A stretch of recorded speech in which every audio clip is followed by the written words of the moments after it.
আব্দুল্লাহ উম্মে মাকতুম তো আমার সাহাবী, সে তো আমার কাছের মানুষ। আগে আমি মক্কার নেতাদের সাথে কথা বলি, তারপরে আব্দুল্লাহ উম্মে মাকতুমের সাথে কথা বলি, কারণ সে তো আমার ঘনিষ্ঠ মানুষ। তাকে 5 মিনিট পরে সময় দিলেও হয়, কিন্তু মক্কার বড় বড় নেতারা আসছে, যদি আমি তাদেরকে দিনের কথা শোনায়া, তাদেরকে যদি বুঝায়া, যদি আল্লাহ হেদায়াত দিয়ে দেয়, ওদের মধ্যে থেকে 2-1 জন মুসলমান হয়ে গেলে ইসলামের পাল্লা ভারী হয়ে যাবে। এটা ছিল আল্লাহ রাসূলের উদ্দেশ্য।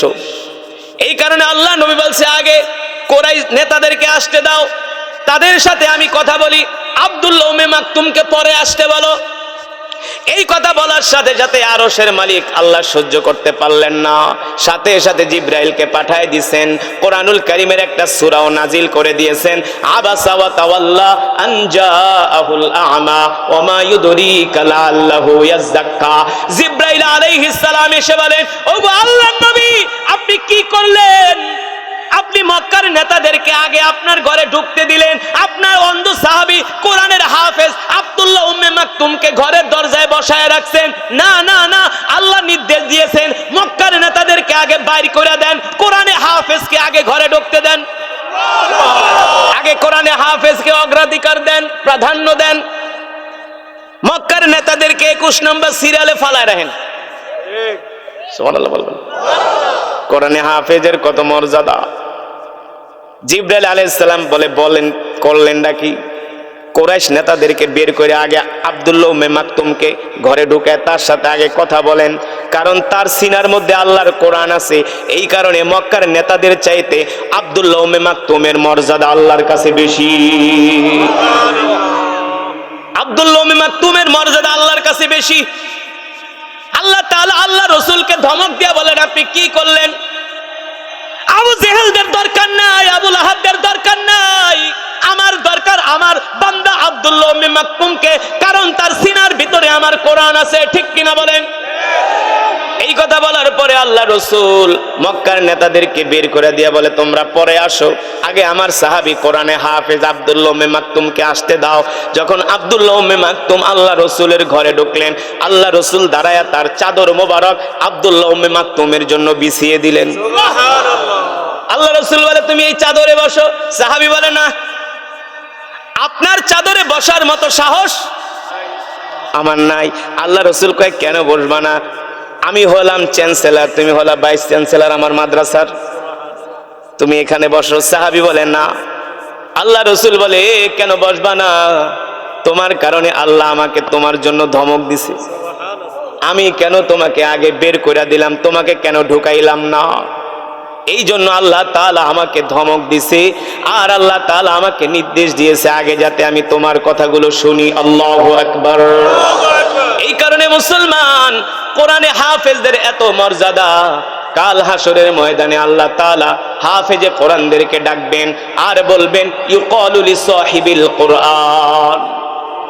আল্লাহ রাসূল বলে, কাল হাসরের ময়দানে আল্লাহ তাআলা হাফেজে কোরআনদেরকে ডাকবেন আর বলবেন, ইউকালু লিসাহিবিল কোরআন ইকরা ওয়ারতাকি ওয়ারাতিল কামা কুনতা তুরাতিলু ফিদ দুনিয়া ফাইন্না মানজিলাতাকা ইনদা আখিরি আয়াতিন তাকরাউহা। এ হাফেজে কোরআনেরা, দুনিয়ার জমিনে যেইভাবে তোমরা কোরআন পড়তা, হাসরের ময়দানে এইভাবে তোমরা কোরআন পড়ো।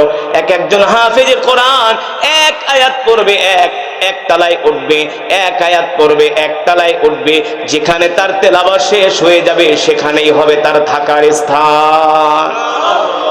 6666 তলা, কম কিংবা বেশি একজন হাফেজে কোরআনের স্থান হবে। ঠিক কিনা বলে? শুধু এখানেই শেষ নয়, 10 জন ব্যক্তির জন্য জাহান্নাম অবধারিত হয়ে যাবে। জাহান্নাম থেকে বাঁচার তার আর কোনো উপায় নাই, আর কোনো উপায় নাই। কোনো আপিল চলবে না, কোনো আপিল চলবে না, কোনো রিকোয়েস্ট চলবে না। আল্লাহ তাআলা কারো কথা শুনবেন না। সেই দিন আল্লাহ তাআলা হাফেজে কোরআনদেরকে ডেকে বলবেন, হাফেজে কোরআন, আজকে তুমি তোমার আত্মীয় স্বজনদের মধ্যে যাদের জন্য জাহান্নাম নির্ধারণ হয়ে গেছে, জাহান্নাম অবধারিত হয়ে গেছে, এমন 10 জন ব্যক্তিকে তুমি চাইলে সুপারিশ করে জান্নাতে নিতে পারবা। তখন হাফেজে কোরআন তার মা, তার বাবা, তার আত্মীয় স্বজনদেরকে খুঁজা খুঁজা তাদেরকে জান্নাতে নিয়ে যাওয়ার জন্য খুঁজতে থাকবে।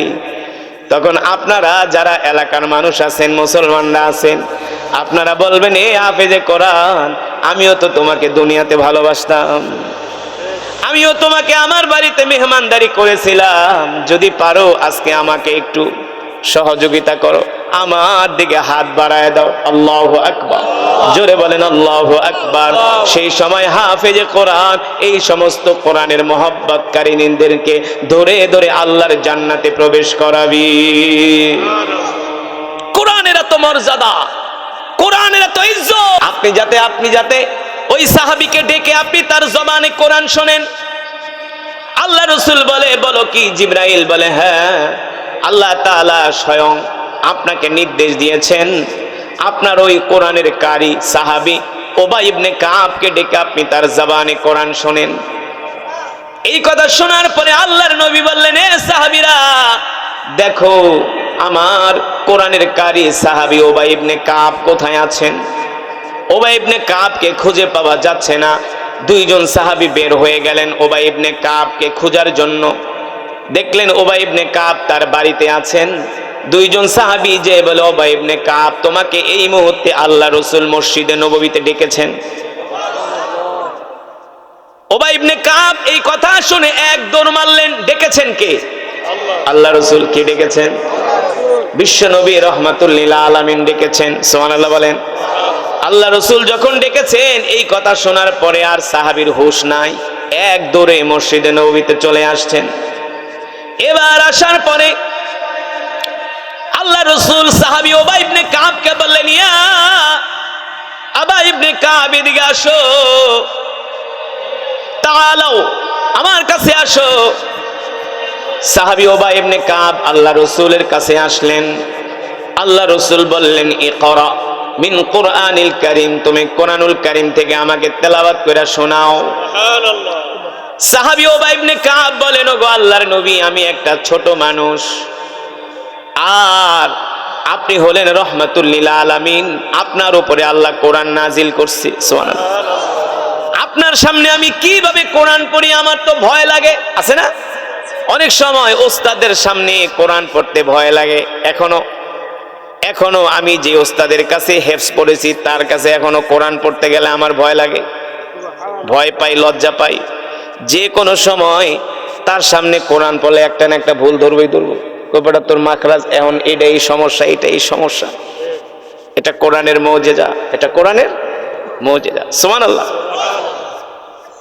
সাহাবী বলে, ওগো আল্লাহর নবী, কোরআন নাজিল হয়েছে আপনার উপরে, আর আমি একটা ছোট মানুষ, কিভাবে আপনার সামনে আমি কোরআন পড়ি, আমার তো ভয় লাগে, লজ্জা লাগে। আল্লাহ রাসূল ডাক দিয়া বলে, সাহাবী রে, আমি বলছি তুমি কোরআন পড়ো। সাহাবী বলে, গো আল্লাহ রাসূল, আমার তো ভয় লাগে। এবার আল্লাহর নবী ডাক দিয়া বলে, উবাই ইবনে কাব, আমি যে তোমার জবানে কোরআন শুনতে চেয়েছি, এটা আমার পক্ষ থেকে না, আমাকে আল্লাহ তাআলা নির্দেশ দিয়েছেন আমি যাতে তোমার জবানে কোরআন শুনি। এই কথা শোনার পরে সাহাবী উবাই ইবনে কাব তিনি আল্লাহ রাসূলের দিকে বিস্ময়ের সাথে তাকায় বলেন, ওগো আল্লাহর নবী, বলেন কি? আল্লাহ তাআলা কি আমার নাম ধইরা বলছে? আল্লাহর নবী বলেন, হ্যাঁ, গতকালকে জিবরাইলকে আল্লাহ তাআলা আমার কাছে পাঠায়া তোমার নাম ধইরা বলছে যাতে আমি তোমাকে ডেকে তোমার জবানে কোরআন শুনি। সাহাবী উবাই ইবনে কাব বলে, গো আল্লাহর নবী, আল্লাহ তাআলা কি আমার নাম ধইরা বলছে নাকি? আল্লাহ রাসূল বলে, হ্যাঁ, আল্লাহ তাআলা তোমার নাম ধরে বলেছেন। কোরআনের কত মর্যাদা, কোরআনের কত সম্মান। সাহাবী উবাই ইবনে কাব এবার কোরআনুল কারীমের তেলাওয়াত করছেন। আল্লাহর নবী সাহাবীর তেলাওয়াত শুনে আল্লাহ রাসূলের চোখ দিয়ে ঝরঝর করে পানি পড়তেছে। সুবহানাল্লাহ। জোরে বলেন সুবহানাল্লাহ। সুবহানাল্লাহ। শুধু এখানে শেষ নয়, আল্লাহ রাসূল তেলাওয়াত শোনার পরে এতটা আবেগ আপ্লুত হয়ে গেলেন, আল্লাহ রাসূল ডাক দিলেন, উবাই ইবনে কাব, তুমি কি জানো এই যে তুমি এত সুন্দর করে কোরআন পড়তে পারো, আল্লাহ তাআলা তোমার জন্য কি পুরস্কার রেখেছেন? সাহাবী উবাই ইবনে কাব বলে, ওগো আল্লাহ রাসূল, আল্লাহ রাসূলই ভালো জানেন। আল্লাহর নবী বলেন, সাহাবীরে, এই যে তুমি এত সুন্দর করে কোরআন পড়ো, এই জন্য আল্লাহ তাআলা তোমার জন্য জান্নাত রেডি করে রেখেছে। সুবহানাল্লাহ। মুসলমান, আল্লাহর নবী বিশ্ব নবী রাহমাতুল লিল আলামিন পৃথিবীর ইতিহাসে সর্বপ্রথম একটা কোরআনের মাদ্রাসা আল্লাহ রাসূল প্রতিষ্ঠা করেছিলেন। সর্বপ্রথম সেই কোরআনের মাদ্রাসা নাম হলো দারে আরকাম। নাম কি? সাহাবী যায়েদ ইবনে আরকাম রাদিয়াল্লাহু তাআলা আনহুর বাড়িতে আল্লাহ নবী একটা কোরআনের মাদ্রাসা করেছিলেন। এই মাদ্রাসা ছিল বর্তমানে যে বাইতুল্লাহ কাবা শরীফ, কাবার সামনে একটা মার্কেট আছে, সাফা মার্কেট আছে না? এই সাফা একটা পাহাড় ছিল, এখানে সাহাবী যায়েদ ইবনে আরকামের বাড়ি ছিল। ওই বাড়িতে আল্লাহর নবী পৃথিবীর ইতিহাসের সর্বপ্রথম একটা মাদ্রাসা, কোরআনের মাদ্রাসা প্রতিষ্ঠা করেছিলেন। আর ওই মাদ্রাসার সর্বপ্রথম হাফেজে কোরআন হয়েছিলেন সাইয়েদনা আবু বকর রাদিয়াল্লাহু তাআলা। ওই মাদ্রাসা থেকে হাফেজ হয়েছেন সাইয়েদনা আবু বকর। সুবহানাল্লাহ বলেন। সর্বপ্রথম আরো মজার বিষয় শোনেন, সাইয়েদনা ওমর ইবনুল খাত্তাব রাদিয়াল্লাহু তাআলা আনহু তিনিও কিন্তু কোরআনের হাফেজ ছিলেন। সাইয়েদনা উসমান ইবনে আফফান তিনিও কোরআনের হাফেজ ছিলেন। মুসলমানের 4 খলিফা, মুসলমানদের 4 জন খলিফাই কোরআনের হাফেজ ছিলেন। সাইয়েদনা আলী ইবনে আবি তালিব, আলী কাররামাল্লাহু ওয়াজহা, তিনিও কোরআনের হাফেজ ছিলেন। কিন্তু মজার বিষয় হলো সাইয়েদনা ওমর ইবনুল খাত্তাব রাদিয়াল্লাহু তাআলা আনহু 17 বছরে কোরআনের হাফেজ হয়েছে। কত বছরে? সাড়ে নাই 17 বছর চেষ্টা করে কোরআনের হাফেজ। কি শিক্ষা গ্রহণ করব? কোরআন ছাড়া যাবে না, কোরআন শিখতে হবে। হাসরের ময়দানে আল্লাহ রাসূল যখন বলবে, এ উম্মত, আল্লাহ তাআলা আমার উপর যেই কোরআন নাজিল করছে তুমি কেন কোরআন শিখলা না? বললে আল্লাহ রাসূল, 1 দিন 2 দিন 3 দিন 1 মাস 2 মাস পড়ছি, আর ভালো লাগে না। আল্লাহ রাসূল তখন বলবে, আমার সাহাবী ওমর 17 বছরে কোরআনের হাফেজ হইছে। কি জবাব দিবেন? আল্লাহ রাসূলের হাদিস, খায়রুকুম মান তাআল্লামাল কুরআনা ওয়া আল্লামা, তোমাদের মধ্যে সর্বোত্তম ওই ব্যক্তি যে কোরআনে মাজিদ শিক্ষা করে, অন্যকে শিক্ষা দেয়। ঠিক কিনা বলেন? আল্লাহ তাআলা বলে নাই তোমাদের মধ্যে সর্বোত্তম হলো ডাক্তার, ইঞ্জিনিয়ার, ব্যবসায়ী, নেতা, খাতা, বলছে নাকি? আল্লাহ রাসূল বলছেন তোমাদের মধ্যে সর্বোত্তম ওই ব্যক্তি যে কোরআন শিখে অন্যকে শিখায়। ঠিক কিনা বলেন? আল্লাহ রাসূল যে কোরআনের মাদ্রাসা প্রতিষ্ঠা করেছিলেন, এই মাদ্রাসার ভাইস চ্যান্সেলর ছিলেন আল্লাহ রাসূলের একজন সাহাবী, তার নাম হলো আব্দুল্লাহ উম্মে মাকতুম। তিনি ছিলেন অন্ধ, দৃষ্টি প্রতিবন্ধী, তিনি ছিলেন অন্ধ মানুষ। দেখেন কোরআনের কি ইজ্জত, কোরআনের কি মর্যাদা। আমরা তো কোরআনের সম্মান করি না, আমরা তো কোরআনকে ইজ্জত করি না। আমরা যদি কোরআনকে সম্মান করতাম, কোরআনকে ইজ্জত করতাম, তাহলে কোরআনের জন্য আমরা আমাদের কলিজা পর্যন্ত কেটে দিতাম। ঠিক কিনা বলে? কোরআনের সম্মান আমরা করি না, অথচ আল্লাহ তাআলা কোরআনওয়ালাকে কত ইজ্জত করে। দেখেন আল্লাহ রাসূলের সাহাবী আব্দুল্লাহ উম্মে মাকতুম, তিনি ছিলেন অন্ধ, কিন্তু তিনি ছিলেন কোরআনের হাফেজ। আল্লাহ রাসূল একদিন তার ঘরের ভিতরে বসে আছেন, মক্কার বড় বড় নেতারা, কোরাইশের বড় বড় নেতারা আল্লাহ রাসূলের সাথে দেখা করতে আসছেন। আবু সুফিয়ানের মতো নেতা, ওলীদ ইবনে মুগিরার মতো নেতা, আবু জেহেলের মতো নেতা, উতবা সাইবার মতো বড় বড় নেতারা আল্লাহ রাসূলের সাথে দেখা করতে আসছেন। ওই সময় আব্দুল্লাহ উম্মে মাকতুম আল্লাহ রাসূলের সাথে দেখা করতে আসছেন, কিন্তু তিনি তো অন্ধ মানুষ, তিনি তো আর চোখে দেখেন না। আয়েশা বলে, আল্লাহ রাসূল কি ঘরে আছে নাকি? বলে হ্যাঁ। তিনি ঘরে ঢোকা ধরছেন, ওই মুহূর্তে কোরাইশদের বড় বড় নেতারা আসছে। কোরাইশদের নেতাদেরকে দেখে আল্লাহ রাসূল ভাবলেন, হাফেজ সালে আহমদ তাকরিম, একটা ছোট মানুষ, গরিব ঘরের ছেলে, সেই টাঙ্গাইলের চর এলাকায় বাড়ি।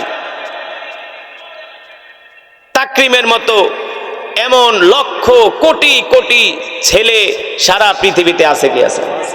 বাংলাদেশে আছে না? কিন্তু সারা পৃথিবীতে এখন ওই তাকরিমকে এক নামে চিনে, এক নামে চিনে।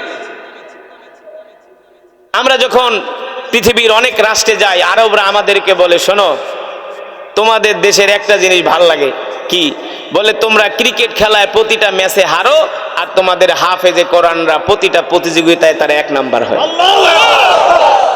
আরবরা শুধু বাঙালিদেরকে ভালোবাসে যে তোরা আহলে কোরআন, তোরা আহলে কোরআন। কোরআনের কারণে আরবরা, মালয়েশিয়ায় আমি প্রতি বছর সেই দেশের রাষ্ট্রীয় প্রোগ্রামে যাই, তো অনেক মালয়েশিয়ানরা আসে, আইসা বলে যে তোদের জবান এত ক্লিয়ার। মালয়েশিয়ানরা ঠিক মতো আরবির হরফগুলো উচ্চারণ করতে পারে না। অনেক ছেলেদেরকে আমি দেখছি, আমরা বলি দাল, ওরা বলে ডাল। এক মাদ্রাসায় পড়াইতে গেছি, বলি দাল কে ডাল, উচ্চারণ করতে পারে না। কিন্তু আমাদের বাংলাদেশিদের ছাত্রদের জবান এত ক্লিয়ার, সুবহানাল্লাহ। আমি যখন মিশরে পড়তাম, মিশরের একটা মসজিদ আছে সুলতান হাসান, সেখানে আমাকে দাওয়াত দিল ওই মসজিদ থেকে। তো মিশরের মসজিদগুলোতে প্রতি শুক্রবার জুমার দিনে তেলাওয়াত হয়, কোরআন তেলাওয়াত। বাংলাদেশের মতো মানে এরকম বয়ান হয় না, একটা তেলাওয়াত হয়। ওই তেলাওয়াতের উপরে খতিব সাহেব উঠা কিছু কথা বলে খুতবা দিয়ে নামাজ পড়ায়। তো আমাকে ওই মসজিদে দাওয়াত দিল, আমি তেলাওয়াত করতে গেলাম, তেলাওয়াত করলাম। তেলাওয়াতের শেষে মিশরের ওই খতিব আমাকে বলতেছে, তোমরা আরবি পারো না ভালো করে, কিন্তু কোরআন এত সুন্দর করে কিভাবে পড়ো? যে তোমরা আরবদের মতো ওই ঢঙে তোমরা আরবি পারো না, কিন্তু কোরআন এত সুন্দর তোমরা কিভাবে পড়ো? তোমরা, কোরআন নাজিল হয়েছে মক্কায়, পড়েছে মিশরের মানুষ। পৃথিবীর সবচেয়ে বড় বড় শাইখুল কুররা সব হলো মিশরে। সব হলো কি? মিশরের ঘরে ঘরে কারি। মিশরের জান্নাতের মধ্যে একটা নূরের তাজ পরিয়ে দিবেন। জোরে বলেন সুবহানাল্লাহ। এই কোরআন কত দামি কিতাব।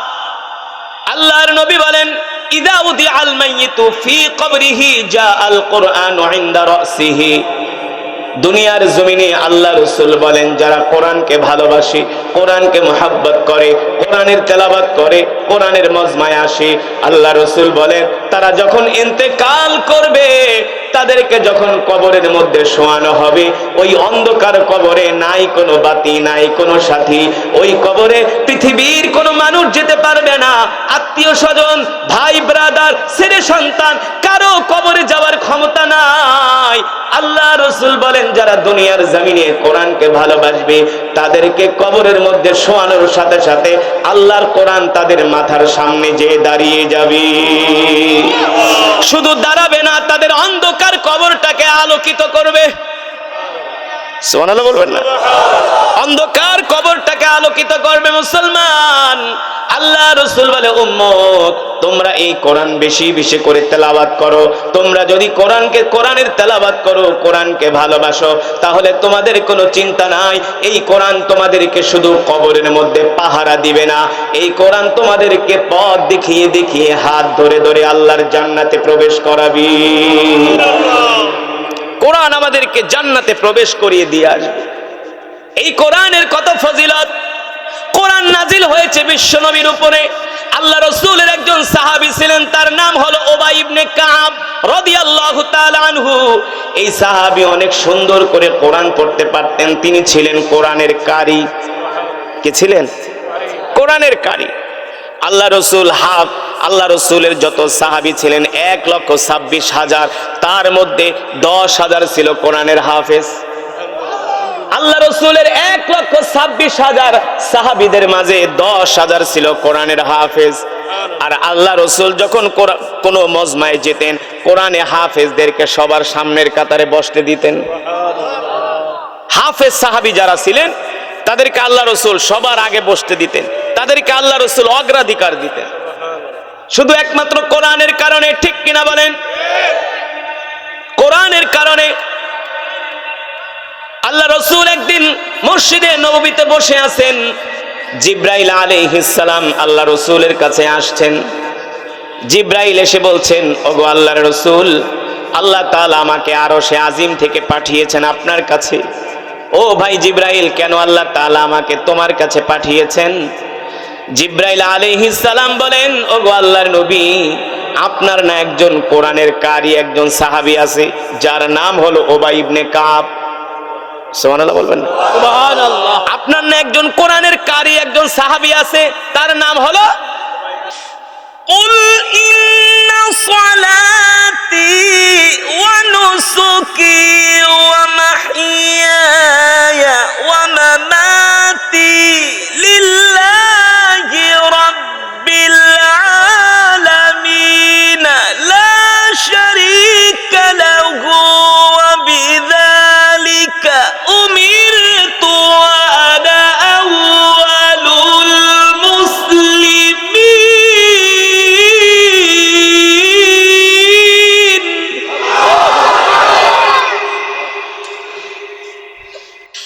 ومن جاء بالسيئة فلا يجزى إلا مثلها وهم لا يظلمون.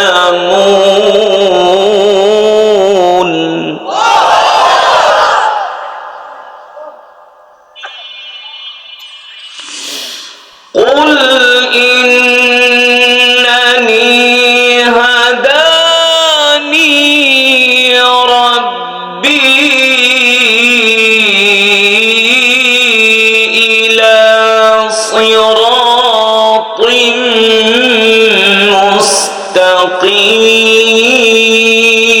مستقيم.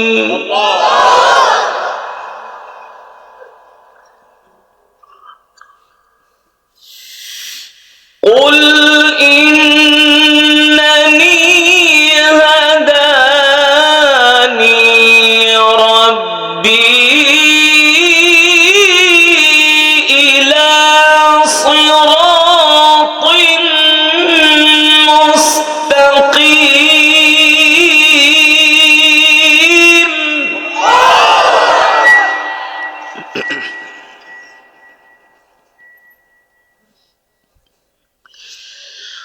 قل إنني هداني ربي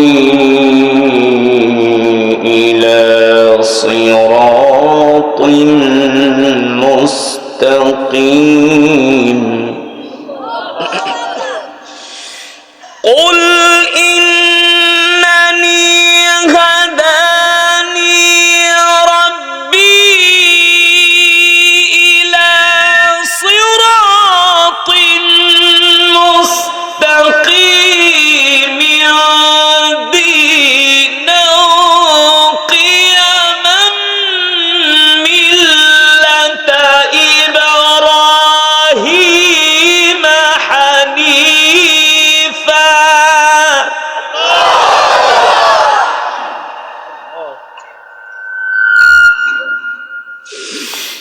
ملة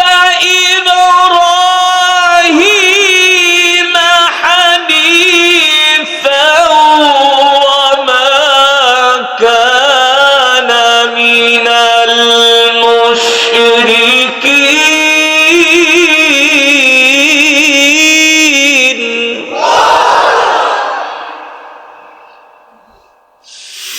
ملة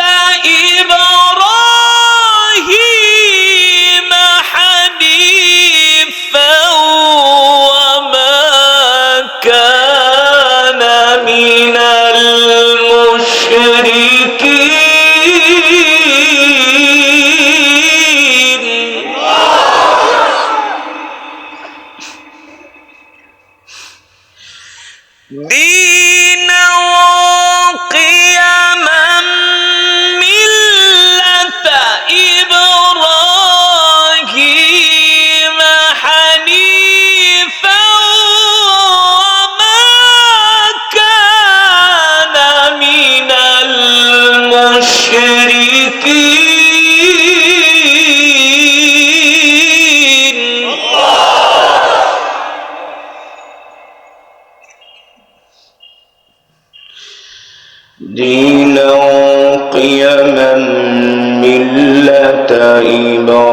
إبراهيم حنيفا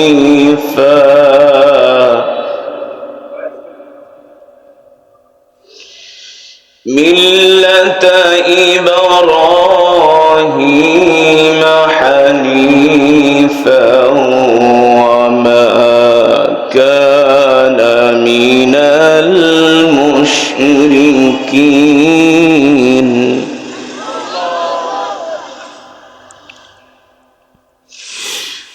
قل إن صلاتي ونسكي ومحياي ومماتي لله رب العالمين.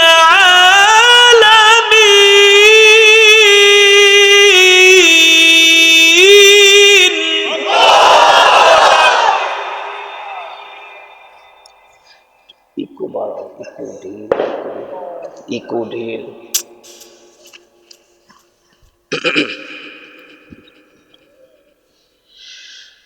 قل إن صلاتي ونسكي ومحياي ومماتي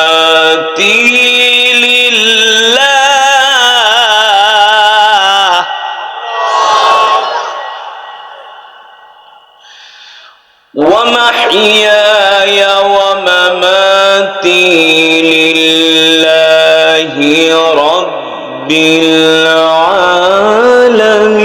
العالمين ومحياي ومماتي لله رب العالمين.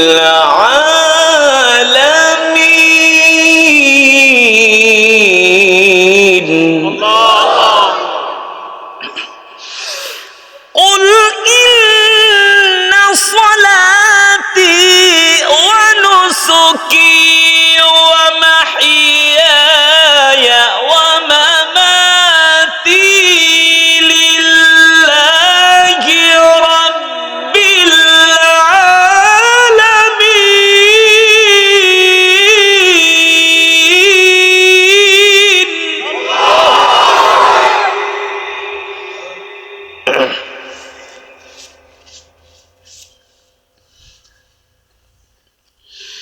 لا شريك له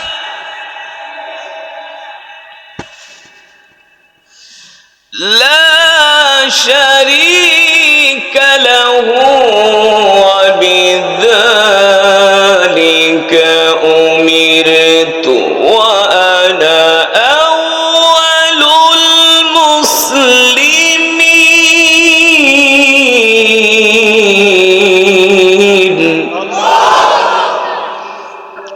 لا شريك له لا شريك له لا شريك له وبذلك أمرت وأنا أول المسلمين.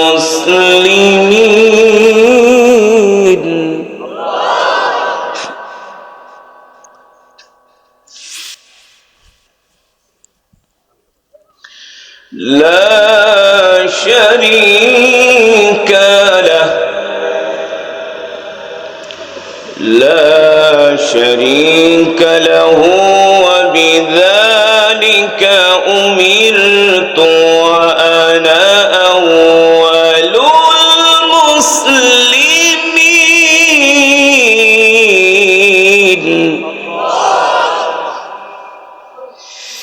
قل إن صلاتي ونسكي ومحياي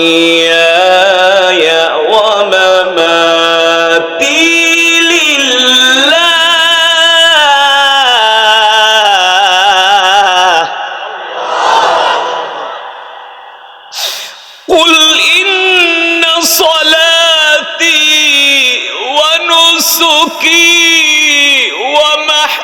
ومحياي ومماتي لله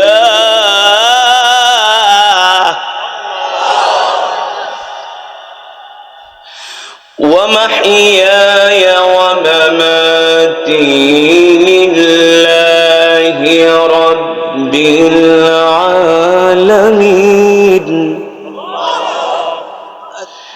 لا شريك له وبذلك أمرت وأنا أول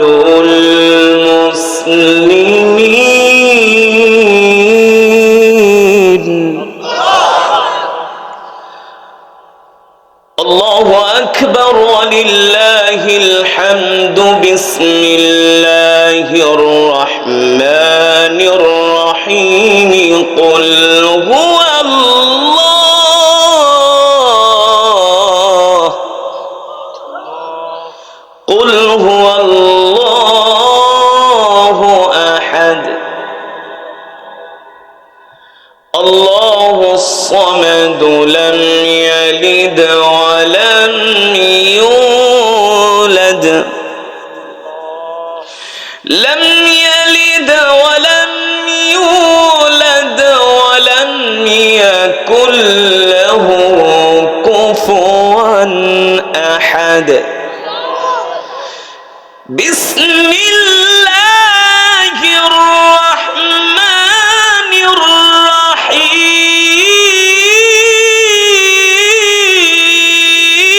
الرحيم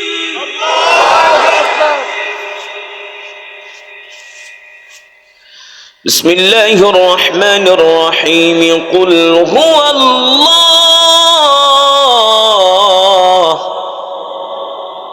قل هو الله أحد الله يلد ولم يولد الله الصمد لم يلد ولم يولد ولم يكن له كفوا أحد بسم الله الرحمن الرحيم قل هو الله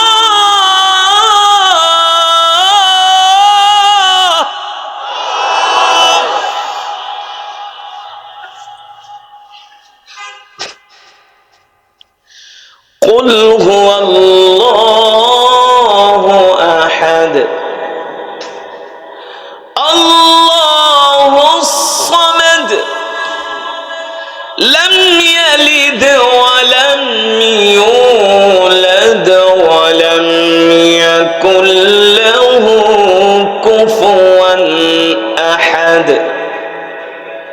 لم يلد ولم يولد ولم يكن له كفوا أحد صدق الله العلي সাহেব ও মাহবুব হাসান সাহেবকে আমাদের প্রধান বক্তাকে ফুল দিয়ে বরণ করে নেওয়ার জন্য। প্রিয় উপস্থিতি, এই পর্যায়ে আমাদের সামনে অত্যন্ত গুরুত্বপূর্ণ